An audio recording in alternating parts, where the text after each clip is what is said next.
Hey Digital Hustler. So hopefully if you're here, this means that you've set up your campaigns and you've been able to gather some data.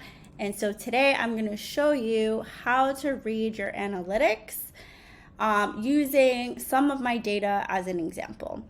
As a little caveat, I do work with numerous clients. However, their data, of course, is confidential. It looks a lot better, so I wish I could show you just so I'd have more data to work with. But for now, we can run through everything that you need to know to make decisions that will help you increase your sales and help you get better results if you're not seeing results yet, or if you just want better results. There's always room to grow and improve. Okay, so first things first, you're gonna want to log into your ads manager. You're gonna want to also filter out the campaigns that you're looking at. The way that you do that, and you may not need to do that, but if you have several campaigns and you wanted to just look at a specific one, you press on filter, campaign name, and then you just write the name. I'm doing this because I have a bunch of stuff and I really want to only look at these two specific campaigns for this example. So when you're in Ads Manager, you're going to get the basic reporting and data, right? So if you are running, depending on what objective you're using, so if you're using purchases, under results, you would see purchases. If you're doing, in this case, a lead generation campaign, so here I had my ads going to a landing page and the event completion that I use or event tracking that I use to make sure that to make sure that they were counted was website completed. However, if you're doing a lead generation campaign, most likely when you select this objective, if you have a contact form, right, and you went through the pixel implementation as well as tracking, you would have this as a lead. So I'm not trying to confuse you. I had to use a different one because I had lead tracked already on something else. But if you're using, again, if you ran a sales campaign, your results will be purchases or leads. So typically the results is just whatever objective that you've selected, right? When you're setting up the campaign. So reach is another standard metric that is reach is different from impression, may include multiple views of your ad by the same account. So that's many accounts, how many accounts that your ads have been able to reach on Facebook and Instagram. Impression is the number of times your ads were seen on screen, and you can roll through, there's explainers for every single metric. Now, what I really want to get to today is assessing really the most important metrics that you should care about and that you should be looking at to make optimization decisions. Okay, so the dashboard is also going to have the cost per result. So that is also synonymous with your cost per purchase or your cost per lead or your cost per website registration, your cost per new customer acquisition, right? So how much are we paying to acquire this new lead? How much are we paying to acquire this new sale? So this metric is one of the key performance indicators, right? So KPIs that you want to monitor. Amount spent, of course, you want to make sure that you're not overspending or underspending. Frequency, that's the average amount of times that someone sees your ad. So, there's various opinions on this. Sometimes if you see that your frequency is very high, like you're on 5 to 7, that means people have seen your ad multiple times, and maybe you need to do an ad refresh, which is just launching a new ad in your campaign. So there's some variety and you're not going to experience any ad fatigue, which just means like people kind of become blind to your ad because they've just seen it so many times. I've also seen in my experience though that a high frequency rate doesn't always mean bad performance. Again, that's more of a vanity metric that you can look at to see, okay, how many times are people seeing my ads? And if you see that your ads are not working and this is at like a 7, then you can consider, okay, let me run a new ad. Unique link clicks, they have landing page views, blah, blah, blah. So this is all the standard stuff that you'll see. Now, what is really nice about the reporting is there are standard reports that you can use. If you go to performance, for example, there's not much more here. This might be one of my reports actually, but you can, if you click on, let me go back, the 3 little whatever lines here, and you click on custom columns, you can edit these columns and then save the view so that whenever you log back in, you're looking at the same stuff. So let's do this one together. Delivery is if it's running or not, ad set name, bid strategy. We already know what we're doing. Budget. So I'm gonna take some stuff out that I don't need and kind of reorder how I like to see. So impression, reach, result. Another one that's good to have is the result rate, which is your conversion rate. So the way that Facebook calculates it, I believe, is based off of impressions versus the amount of results. So that would be either sales or leads. Your cost per result, super important. Quality ranking, that's how good your ad is. Kind of a vanity metric, but if you want to take a look at it, that's fine. Engagement rate ranking, not very important.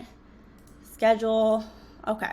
So then the other thing that I also like to see, and typically clients like to see this, so I do include it, is the number of outbound clicks. So that's how many people end up clicking on your ad and also making it to the destination.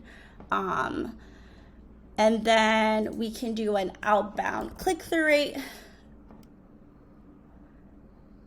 And these metrics become important, right, when you want to optimize your ads. And if your ads are not working, you can see, okay, which one has more clicks versus sales, and take a look at that. And then what else? For purchases, if you have a campaign and you're running a sales campaign, then make sure to add purchases, so your total purchases. This will also be the same as results, but sometimes I just like to have actual, like the name purchases, and then you can remove this one. But so add purchases, and then value, so that'll tell you how much money in terms of the value. So we'll add that because that's very important. Your return on advertising spend, definitely a good metric to have. And then what else?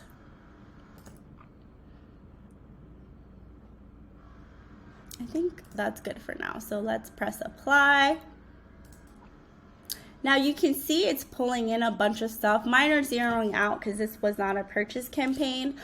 If you don't want to see like mobile app purchases, which they may not be tracking anyways, these are just extra fields, you can go back to the reporting, click back on customized columns, and then just remove that. You just want the total number, which will be, I'm sorry, click on website purchases. No, don't not click it. So website purchases. Now, if you don't know which one it is, what you can do is just like I did in the beginning, you just select them all and then you see which one is zeroed out. So this looks good. So you're gonna have your website purchases, you're gonna have purchase value, so how much sales you ended up having for this campaign, right? So if I had 10 purchases and 10,000 sales, website purchase conversion value, this will probably be the same. And then your return on advertising spend. So that is super important, because if you use the budget calculator, you remember that our target was 200%, right? You may hit below that in the beginning, but you want to get a minimum of a 200% return on advertising spend, or for every $2 you spend, you get $1 back. So you want to take a look at that. And then what you want to do, right? So this is just overall at the campaign level, but you can dig into your analytics and start looking at, okay, in terms of my let's say you have 2 separate audiences. So in this case, I had 2 different ad sets because I was testing instant forms versus leads on the website. So I was conducting an A/B test here and using a different landing page, right? A different destination, but the same audience. So yours might be 2 different audiences, or maybe you'll just have 1 audience and multiple ads. And then this gives you, again, you'll be able to assess, okay, what ad set had the best results. So in this case, I can see that when I was sending people to my landing page, I got significantly better results. I had 60 leads, and then I also had a under $3 cost per registration, which is pretty standard. And then looking at my result rate, etc. Now, what you can also do, right? So I like to look at it on the campaign level first, then I like to look at my audiences, and then I like to look into the ads. So in the ads, you can also see all of these results and see, okay, if you click on one of these columns, you can sort by volume. So the way that I will look at this, right, I sort by results. So I want to see, okay, which one had the better results by volume. Then I also like to look at the result rate, because the result rate sometimes will show you that, hey, you know what, this ad actually had a pretty good conversion rate in comparison to this one. However, it was significantly still more expensive. So the people that saw it converted, but at a higher cost. So ultimately, this ad version 1, right, with a download CTA was the winner.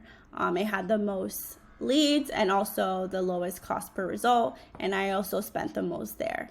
And that's kind of how I would look at it at first. So your most important KPI is going to be how much you spent and your sales or your leads. So those are the main KPIs, right? And then secondary, what we want to look at as well is if, let's say, your ads are all, some of them are doing well, some of them are not doing well. This is when you can look at, okay, well, what's the result rate in terms of the ads. I can see like clearly that this version 2 had a really low result rate in comparison, super high cost per result.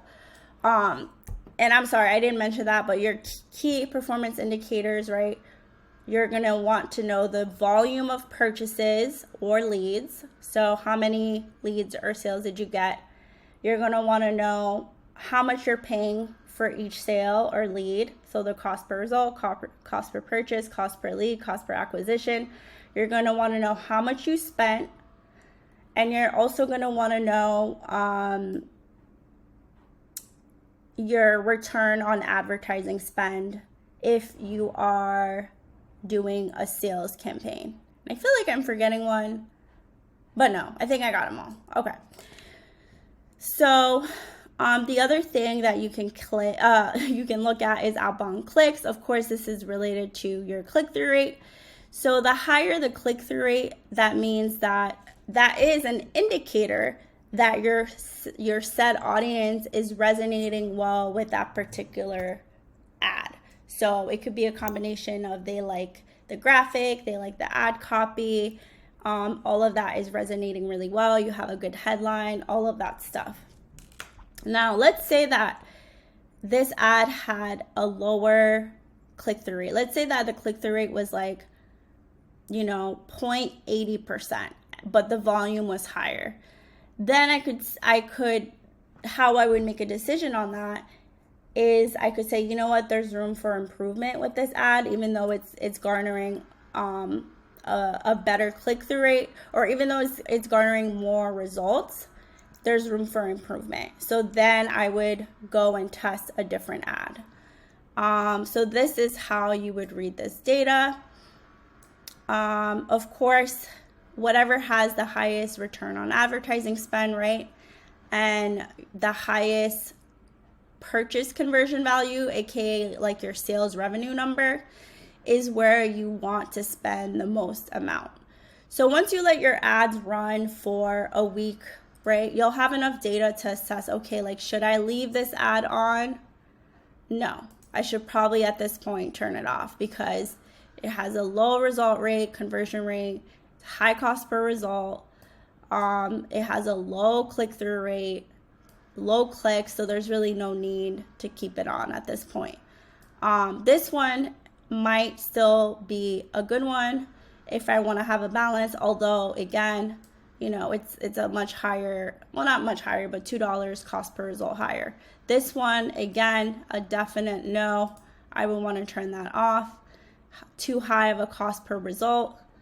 And if my target goal, right, so for leads, when it comes to figure out your ad budget, you don't want to pay, depending on how much or what your ad is promoting. So if you guys remember in the sales projection calculator, there were averages. So averages for leads. So if you're promoting, for example, a guide, I wouldn't pay more than like $5 per lead.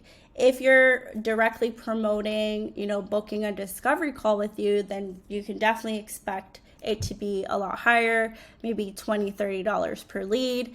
If you're promoting home-based services like, pest defense or things like that, then like home renovations, any professional service in that sense, that might be a little bit more, like $50. So, and then in terms of your cost per result for sales, right? Again, you don't want your average, if your average order value on your online store is $50, you don't want your cost per result to be higher than $25. So if you see, and that's at the highest level, because that's 50% of your unit price, and that's eating into your profit. So to start, you don't know what works and what doesn't work. So that's why it's like, okay, we'll let it slide, but you're working towards getting it, more so at like 5 to 15% of your AOV. So you want your cost per result, again, if it's $50, let's say if I could get my cost per result to be 10%, that would be $5. In the beginning, I might not be so optimistic, so I might say, okay, let's try to aim for $10 per purchase. Let's try to aim for, 15 per purchase. And that's why having, right, a variety of ads is really important, because it lets you see what resonates better with your audiences, also what's more cost efficient and what's driving the most sales for you, and also or the most leads. So this is part 1. In part 2, I'm going to show you the actual reporting tool that Meta has. That's a little bit more in depth, and you can do more fun things with it. This is the dashboard reporting, and then there's the reporting tool. So see you in the next video.